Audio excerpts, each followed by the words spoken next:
Major Ziaur Rahman বাংলাদেশের স্বাধীনতা ঘোষণা করলেন। বিএনপির প্রতিষ্ঠাতা জিয়াউর রহমানের ৮৯তম জন্মবার্ষিকী উপলক্ষে রাজধানীর ইঞ্জিনিয়ার্স ইনস্টিটিউশনে ছিল বিএনপির আলোচনা সভা।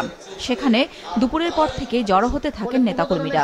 বিএনপির সিনিয়র নেতারা বাংলাদেশের রাজনীতিতে জিয়াউর রহমানের অবদান নিয়ে আলোচনা করেন। শহীদ প্রেসিডেন্ট জিয়াউর রহমানের যে আদর্শ, যে দর্শন, সেই দর্শনকে নিয়ে এই রাষ্ট্রকে নিয়ে আমরা চলব।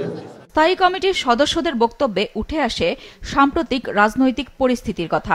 তারা বলেন, সংস্কারের নামে নির্বাচন পেছানোর সুযোগ নেই।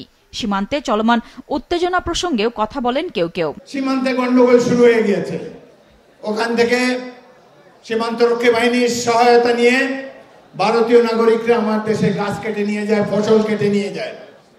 মনে হচ্ছে মুক্তিযুদ্ধ শেষ হয় নাই। একটি দীর্ঘস্থায়ী সংগ্রামের প্রস্তুতি আপনারা নেবেন। অন্তর্বর্তী সরকারের প্রথম ম্যান্ডেট হচ্ছে একটি সংসদ নির্বাচন অনুষ্ঠান করা, সুষ্ঠু, সুন্দর, নিরপেক্ষভাবে। যদি সংস্কার লাগে সংস্কার করতে হবে, কিন্তু সংস্কার খেলা যেন আমরা না করি। যে সরকার এদেশে ভোটের অধিকারকে হরণ করতে চেষ্টা করেছে তাদের বিরুদ্ধে কিন্তু গণ-অভ্যুত্থান হয়েছে। এরশাদের বিরুদ্ধে হয়েছে, শেখ হাসিনার বিরুদ্ধে হয়েছে। তাই আমরা বলতে চাই, এদেশের জনগণ পারে। অনুগ্রহ করে সুশাসনের দিকে নজর দিন। এখন আপনার সরকারের যারা আমলা আছে, যারা কর্মচারী কর্মকর্তা আছে, তারা কিন্তু আবার শুরু করেছে আগের মতো কাজ।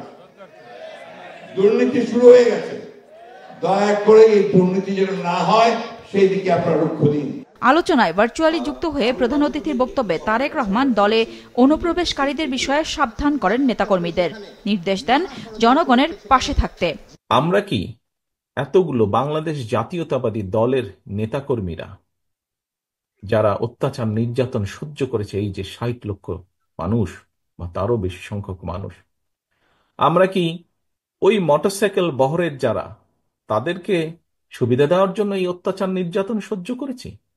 অবশ্যই নয়, অবশ্যই নয়। সেই মোটরসাইকেল আলাদের তাদের নিজ স্বার্থ উদ্ধারের জন্য বা আমাদের কিছু নেতাকর্মী বিভ্রান্ত হয়ে যদি এমন পরিস্থিতির উদ্ভব হয় যেখানে অন্য কেউ সরকার গঠন করল,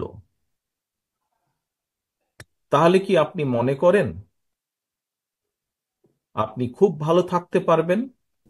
সেই জনগণই হচ্ছে আমাদের শক্তি, জনগণই হচ্ছে আমাদের সমর্থন, জনগণই হচ্ছে শক্তি। জনগণ সাথে না থাকলে জনগণ ৫ই আগস্ট দেখিয়ে দিয়েছে। কাজে আমরা যদি ভুল করি, জনগণ আবার কোনো একটা কিছু দেখিয়ে দিবে, তখন কিন্তু পস্তাতে হবে। আগামী নির্বাচন সহজ হবে না উল্লেখ করে তারেক রহমান বলেন, নিয়ম অনুযায়ী নির্দিষ্ট সময় পরপর নির্বাচন অনুষ্ঠানের ব্যাপারে সব রাজনৈতিক দলের ঐক্যমত্যে আসা জরুরি। একটি ক্ষেত্রে যে কোনো মূল্যে এক জায়গায় আমাদেরকে থাকতে হবে, সেটি হচ্ছে নির্দিষ্ট সময় পরে পরে দেশের নিয়ম, আইন, কানুনের, সংবিধান যে সময়টি বেঁধে দিবে, সেই সময় পরে পরে অবশ্যই রাষ্ট্রের বা সরকারের প্রতিটি পর্যায়ে যেখানে নির্ধারিত হবে সেখানে ভোট হতে হবে। সরকারের জবাবদিহিতা নিশ্চিত করতে জনগণের ভোটের অধিকার প্রতিষ্ঠার কথাও বলেন তারেক রহমান। নুরুন নাহার উইলি, মাছরাঙা সংবাদ, ঢাকা।